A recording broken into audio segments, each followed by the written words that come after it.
Mengapa mesti Malaysia? Seorang pengkritik terkemuka dari Jerman yang reputasinya diiktiraf dunia melontarkan persoalan ini demi meninjau tempat pengajian anak perempuan tunggal. Kesayangannya dia dengan berat hati tiba di Malaysia. Dalam tempo penginapan singkat selama 5 hari, satu siri peristiwa yang tidak dijangka akan mengubah pandangan hidupnya secara asas dan menyeluruh. Apakah sebenarnya yang telah berlaku? Mari kita ikuti kisahnya. Di persada pendidikan dunia, seorang wanita Jerman yang sangat berpengaruh. Erika Smith terkenal dengan pandangan tajam dan kritikan pedasnya. Pengaruhnya melampaui Eropa cukup untuk mengubah dasar pendidikan di banyak negara secara fundamental. Semua karyanya adalah buku laris antara bangsa, dan dia disanjung sebagai perintis reformasi pendidikan. Dia juga mengkritik para cendekiawan Malaysia. Walaupun bijaksana dan bertimbang rasa mereka terikat oleh hubungan hierarki dan etika seniority, menghalang mereka daripada menyerlahkan bakat sebenar mereka. Tambahan pula, seorang bekas anak didiknya yang kini memegang jawatan tinggi dalam sebuah syarikat multinasional, terkejut dengan sikap teragak-agak yang disaksikannya dalam mesyuarat korporat di Malaysia. Perbincangan yang berlarutan dan membuang masa keputusan yang lambat dibuat, serta corak mesyuarat yang terlalu mementingkan formality, semuanya membuatkan lelaki itu merasa hampir hilang sabar. Dia berhujah dengan lantang bahwa dalam pasaran modern yang sentiasa berubah kelambatan, dalam membuat keputusan adalah sesuatu yang membawa padah. Pada suatu hari, anak perempuan tunggalnya Sofia membuat keputusan yang mengejutkan. Ibu saya dah putuskan untuk menyambung pengajian di Malaysia. Bagi Erika, ia bagaikan halilintar di siang hari. Mengapakah Sofia yang berjiwa bebas memilih tempat yang penuh dengan kekangan itu? Kepribadianmu yang menyerlah itu akan terpadam, katanya. Adakah kamu pikir kamu boleh menyesuaikan diri dengan tekanan tidak ketara dalam masyarakat itu? Walau bagaimanapun, segala pujukan dan nasihatnya sia-sia. Keazaman anaknya tidak goyah sedikit pun. Akhirnya, Sofia tetap memulakan perjalanannya ke Malaysia. Sebagai seorang pakar pendidikan dan juga seorang ibu hati, Erika bergelora resah. Saya mesti lihat sendiri, tempat macam mana sebenarnya Malaysia ini. Apa yang telah menarik minat anak saya, dan bagaimana Malaysia akan mengubah Sofia. Maka Erika memutuskan untuk pergi ke Malaysia. Hatinya dipenuhi rasa resah yang mendalam dan kewaspadaan terhadap negara itu. Dalam penerbangan dari Jerman ke Malaysia, Erika tenggelam dalam lamunan. Sambil menatap lautan awan yang terbentang luas di bawah rasa kurang senangnya terhadap Malaysia, destinasi yang bakal dituju semakin membuak-buak. Secara zahirnya, perjalanan ini adalah untuk melihat keadaan tempat tinggal anaknya. Tetapi, sebagai seorang pengkritik pendidikan, Erika juga mahu meneliti Malaysia dari perspektif pedagogi. Pikirannya syarat dengan data mengenai pendidikan Malaysia yang telah dikumpulkannya selama ini. Waktu belajar yang antara terpanjang di dunia, persaingan sengit untuk memasuki university, dan peningkatan jumlah anak muda yang introvert dan tidak mampu menyuarakan pendapat. Semakin dia mengkaji sistem pendidikan Malaysia, semakin mendalam kebimbangannya terhadap persekitaran Sofia. Memikirkan sahaja sama ada Sofia yang berjiwa bebas itu mampu hidup bahagia dalam masyarakat yang terkongkong, itu sudah cukup menyakitkan hatinya. Apa yang lebih menggelapkan pikirannya adalah pengalaman ngeri semasa lawatannya ke sebuah negara Asia Tenggara lain pada tahun sebelumnya. Peristiwa di sebuah persidangan pendidikan antarabangsa di negara tersebut masih segar dalam ingatannya. Pemandu taksi dari lapangan terbang ke hotel, mengenakan tambang yang melampau, langsung tidak mahu menggunakan meter. Apabila tiba di hotel cadar, di biliknya mempunyai kotoran dan bilik air pula berbau busuk. Yang paling mengejutkannya adalah pengalaman makan di sebuah restoran yang kononnya bertaraf tinggi. Hidangan yang disajikan langsung tidak sama dengan apa yang dipesannya. Apabila dia memberitahu pelayan-pelayan itu tiba-tiba naik berang berpura-pura tidak paham bahasa Inggris dan terus berlalu pergi.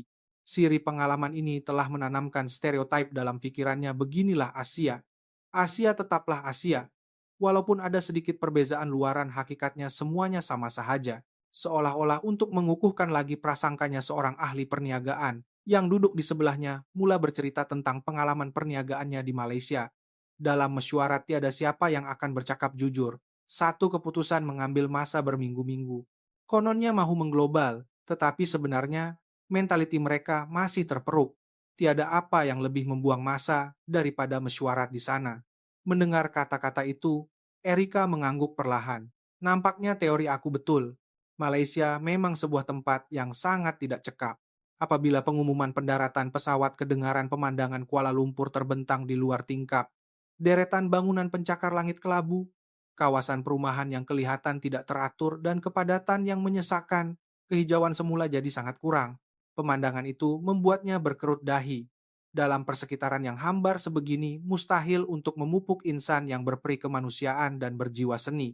Melangkah masuk ke lapangan terbang antara bangsa Kuala Lumpur KLIA, Erika serta-merta merasakan sesuatu yang aneh. Aliran pergerakan di dalam lapangan terbang terlalu teratur, pengumuman peringatan yang kerap terasa sedikit berlebihan, dan orang ramai yang memakai pelitup muka dengan ekspresi kosong. Semasa pemeriksaan imigresen, pegawai itu tidak berkata sepatah pun, hanya senyap-senyap menjalankan tugasnya. Sikapnya itu terasa aneh bagi Erika, macam robot. Inikah perkhidmatan ala Malaysia yang sering dipuji? Hati Erika bergelora dengan keresahan dan ketegangan. Berbanding harapan untuk bertemu semula dengan anaknya, perasaan takut untuk menghabiskan beberapa hari di tempat yang asing ini lebih menguasai dirinya. Sebaik sahaja melangkah keluar dari lapangan terbang, bahang lembab yang tidak dijangka menerpanya. Lembabnya sungguh tidak selesa. Sambil mengheret beg pakaian yang berat, Erika melangkah dengan tekad. Dia yakin bahwa pengalaman yang bakal dilaluinya di Malaysia akan menjadi seburuk jangkaan terburuknya.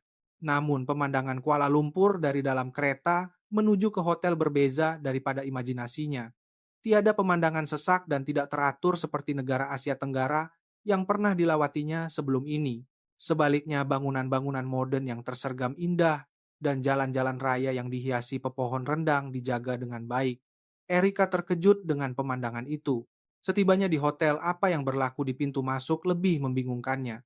Seorang penjaga pintu berlari ke arah taksinya, berhenti seketika dan menunduk hormat sedikit.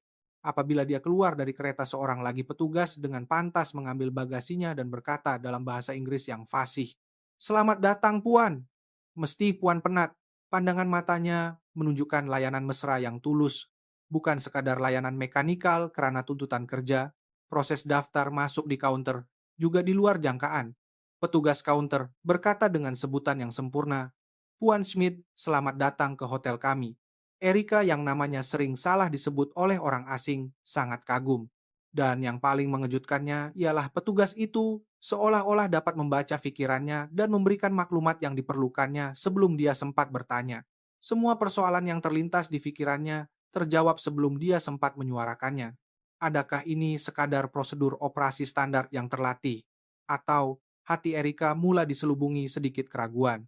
Setelah diiringi ke bilik, sebuah ruang yang bersih tanpa sebarang habuk terbentang di hadapannya. Apa yang paling menarik perhatiannya ialah sekepingkat ucapan selamat datang yang ditulis tangan dengan kemas di atas meja. "Kami amat mengalu-alukan kedatangan Puan Smith." Kad itu bahkan ditandatangani dengan nama petugas yang bertanggung jawab mengemas bilik tersebut. Betapa prihatinnya layanan ini. Hatinya mula merasakan ketenangan yang aneh. Keesokan paginya, Erika keluar untuk bersiar-siar di sekitar Kuala Lumpur. Di stesen LRT, pada waktu puncak tiada keadaan huru-hara dan tolak-menolak seperti yang dibayangkannya. Penumpang-penumpang berbaris, dengan senyap menjaga jarak dengan orang di hadapan. Tiada seorang pun yang coba memotong barisan. Erika terpegun melihat keteraturan yang luar biasa itu. Semasa berjalan-jalan di bandar, dia melihat banyak pemandangan yang asing baginya. Di tapak pembinaan para pekerja dengan berhati-hati, mengawal lalu lintas pejalan kaki, sambil membaiki jalan sangat cermat, agar tidak menyusahkan orang awam. Di sebuah kopitiam, pelayan dengan ramah mengambil pesanan daripada pelanggan. Di pasar raya barangan disusun dengan begitu kemas, tiada satupun yang calar. Apa yang paling mengesankannya berlaku di sebuah pusat beli belah. Ketika Erika sedang buntu membuka peta, seorang gadis yang kelihatan seperti pelajar sekolah menengah berhenti dan menegurnya. "Boleh saya bantu, Puan?" Penjelasannya sangat tepat, dan bahasa Inggrisnya fasih. Selepas menunjukkan arah, dia menunduk sedikit, tersenyum dan berkata, "Selamat menikmati percutian Anda sebelum berlalu pergi." Itu adalah kebaikan yang tidak mengharapkan balasan, terselit keikhlasan dan keprihatinan. Orang-orang yang ditemuinya dan pemandangan yang disaksikannya sedikit demi sedikit melembutkan image kaku yang dipegangnya terhadap Malaysia. Menjelang senja, Erika memandang pemandangan Kuala Lumpur dari tingkap hotelnya. Pikirannya melayang kepada pertemuan semula dengan Sofia. Agaknya bagaimana riak wajah anak itu esok. Dalam hatinya tumbuh satu perasaan jangkaan kecil yang sangat berbeza daripada sikap kritis yang dibawanya sebelum tiba di Malaysia. Sebelum bertemu semula dengan Sofia, hati Erika dipenuhi emosi yang bercampur baur. Prasangkanya sedikit demi sedikit dipatahkan, tetapi kebimbangan tentang perubahan anaknya masih belum hilang. Apabila Sofia muncul di lokasi yang dijanjikan, Erika terdiam seketika. Suasana yang dibawa oleh anaknya sangat berbeza berbanding beberapa bulan lalu semasa dia menghantarnya pergi. Walaupun masih lincah seperti dahulu tutur kata dan tingkah lakunya kini lebih tenang dan gerak-gerinya lebih sopan. Bagaimana kehidupan di Malaysia? Mendengar soalan itu, Sofia dengan gembira mula berkongsi pengalamannya. Hebat sekali. Para pensyarah sangat sopan dan saya dah dapat ramai kawan. Pada mulanya mereka agak pemalu, tapi bila kita buka hati mereka sebenarnya sangat mesra. Mata Sofia bersinar-sinar. Kehidupan sebagai pelajar di sini bukan sahaja tidak menekannya, malah seolah-olah telah menyerlahkan sisi baru dalam dirinya. Kemudian mereka berdua memutuskan untuk berjalan-jalan di kawasan Bandar Lama Kuala Lumpur. Walaupun melihat keadaan anaknya yang ceria, membuatkan hatinya beransur-ansur lega, namun di sudut hatinya masih terdetik keraguan. Ini mungkin hanya perubahan luaran. Pada ketika itu, sesuatu yang tidak dijangka berlaku. Di sebuah jalan yang sesak dengan kedai Erika menyadari beg sandangnya telah hilang. Ah, beg saya paspor. Dompet malah komputer riba semuanya di dalam. Kehilangan barangan berharga, bernilai puluhan ribu ringgit itu, serta-merta membuatkan mukanya pucat. Pikiran Erika terus teringat pengalaman kecurian di negara Asia Tenggara sebelum ini. Walaupun laporan polis dibuat pihak polis langsung tidak ambil peduli dan masalahnya tidak selesai. Di sini pun pasti takkan jumpa balik. Walaupun dilanda rasa putus asa, mereka tetap menuju ke balai polis berdekatan. Di balai polis yang kecil itu, seorang pegawai polis muda mendengar penjelasan mereka dengan riak wajah yang serius dan mula mencatat butiran dengan teliti. "Puan, jangan risau, kami akan coba sedaya upaya untuk mencarinya," kata-katanya menunjukkan kesungguhan. Namun hati Erika masih bercampur baur. Selepas keluar dari balai polis, walaupun sikap pegawai itu baik, mustahil beg itu akan ditemui semula. Tatkala dia hampir berputus asa, telepon bimbit Sofia menerima panggilan. Ibu mereka kata beg dah jumpa. Mereka bergegas kembali ke balai polis. Di sana memang benar begnya. Dikatakan seorang pemilik kedai kuih tradisional yang sudah lama beroperasi di jalan itu telah menjumpainya dan menghantarnya ke balai. Yang lebih mengejutkan, tiada satupun barang di dalamnya yang hilang. Pemilik kedai kuih itu menunduk hormat dan berkata, "Syukur Alhamdulillah barang dapat dikembalikan kepada tuannya." Berhadapan dengan sikapnya yang begitu tulus, Erika hanya mampu menitiskan air mata karena terharu. Petang itu, setelah kembali ke hotel, Erika duduk di tepi tingkap mengenang kembali peristiwa hari itu. Mungkin aku langsung tidak mengenali tempat ini. Sebagai seorang pengkritik pendidikan, dia telah mengkritik sistem di banyak negara, tetapi dia baru sadar bahwa penilaiannya terhadap Malaysia hanyalah berdasarkan stereotip semata-mata. Keesokan harinya, selepas insiden kehilangan beg, keluarga angkat Sofia menjemput Erika untuk makan malam. Ini adalah peluang keemasan untuk melihat sendiri persekitaran hidup anaknya di Malaysia. Rumah yang diziarahinya bersama Sofia adalah sebuah rumah teres 2 tingkat yang selesa. Semasa melangkah masuk, Sofia memberitahu Erika bahwa di Malaysia kasut perlu ditanggalkan di pintu masuk. Ketika itu, istri tuan rumah Puan Siti berkata dengan lembut kepada Erika, membezakan dengan jelas antara luar dan dalam. Rumah tabiat ini melambangkan ketinggian adab dan kebersihan hati. Fakta bahwa menanggalkan kasut pun mempunyai makna yang mendalam mengejutkan Erika. Setelah dibawa ke ruang tamu, Erika mengagumi kesederhanaan ruang itu. Perabot yang minimum hiasan bunga segar yang ringkas dan tingkap yang membenarkan cahaya lembut masuk. Berbeza dengan kediaman di barat, yang syarat dengan hiasan dan perabot, di sini wujudnya sejenis keindahan minimalis yang teratur. Menjelang waktu makan malam, pasangan suami istri itu mula menyediakan hidangan. Tidak lama kemudian, meja makan dipenuhi dengan pelbagai hidangan lauk pauk Melayu yang membuatkan Erika terpegun. Masakan berasaskan sayur-sayuran segar, ikan bakar yang dimasak dengan teliti, dan sambal belacan yang berwarna-warni. Setiap hidangan nampak ringkas, tetapi terselit di dalamnya usaha dan ketelitian yang tidak terhingga. Tuan rumah Encik Ahmad menjelaskan, walaupun kami tiada upacara makan yang khusus, tetapi orang Malaysia sejak kecil diajar untuk bersyukur dengan rezeki, di dalam pinggan berterima kasih atas penat lelah petani, dan menghargai nikmat alam. Niat murni ini menunjukkan rasa hormat terhadap jalinan semua kehidupan. Erika tenggelam dalam pikirannya. Sepanjang makan malam perbualan keluarga, Encik Ahmad tenang tetapi mesra. Terasa begitu semula jadi sikap saling menghormati antara mereka. Pandangan Encik Ahmad mengenai pendidikan di Malaysia membuka perspektif baru bagi Erika. Kami bukan mahu mematikan kepribadian tetapi kami mementingkan pembinaan asas komuniti terlebih dahulu. Kemudian barulah kepribadian dibangunkan di atasnya. Ini mungkin berbeza dengan pemikiran Barat yang bermula dari individu kepada kolektif. Selepas makan, Puan Siti membancuh secawan teh tarik. Walaupun teh tarik agak terkenal di Jerman dan Erika pernah merasainya dalam bentuk uncang, ini adalah kali pertama dia merasai teh tarik sebenar yang dibancuh segar. Rasa teh tarik asli yang pertama kali dinikmatinya itu amat menyentuh hati Erika. Melihat keadaan Erika pasangan suami istri itu menjelaskan dengan lembut. Dalam budaya kami sangat mementingkan pertemuan. Maksudnya pertemuan pada saat ini adalah satu jodoh yang istimewa, ia tidak akan berulang. Karena itulah kami harus menghargainya dengan sepenuh hati. Malam semakin larut. Sebelum pulang, pasangan suami istri itu memberikan cenderatti kecil kepada Erika. Ini melambangkan budi bahasa. Inilah perkataan yang menjadi asas hati nurani orang Malaysia. Kata-kata itu menggoncang sesuatu yang jauh di lubuk hati Erika.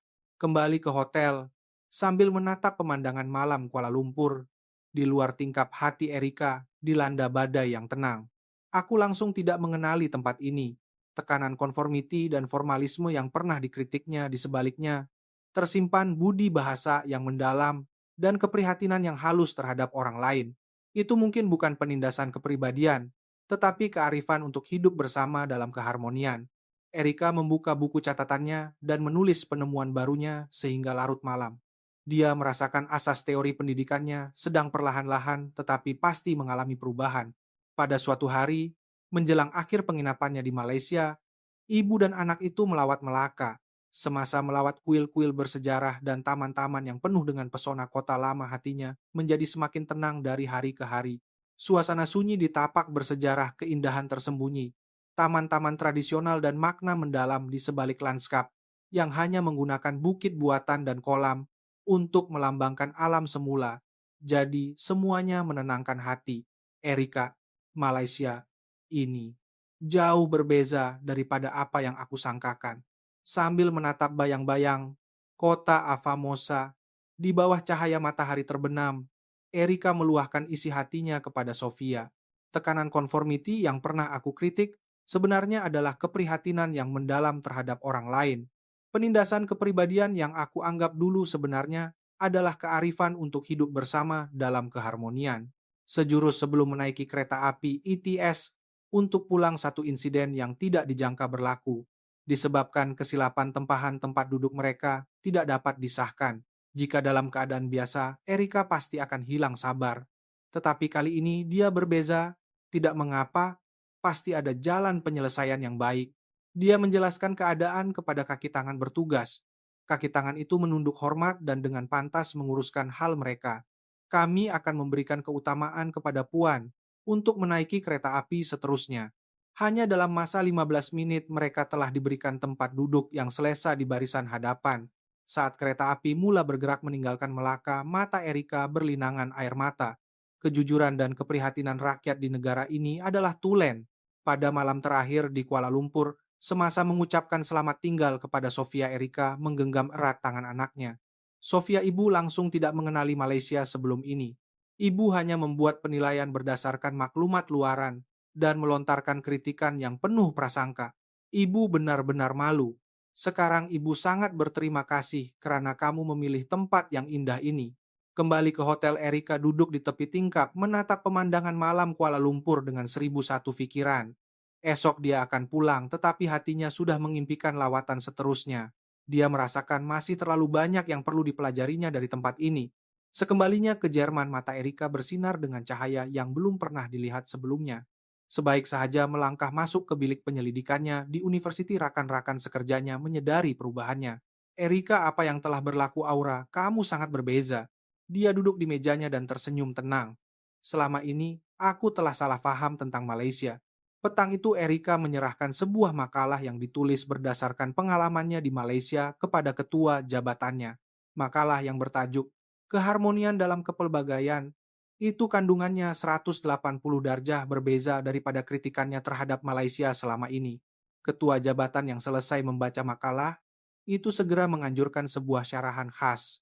Dewan syarahan dipenuhi oleh rakan-rakan sekerja dan profesor yang dahulunya pernah bersetuju dengan kritikan Erika terhadap sistem pendidikan Malaysia.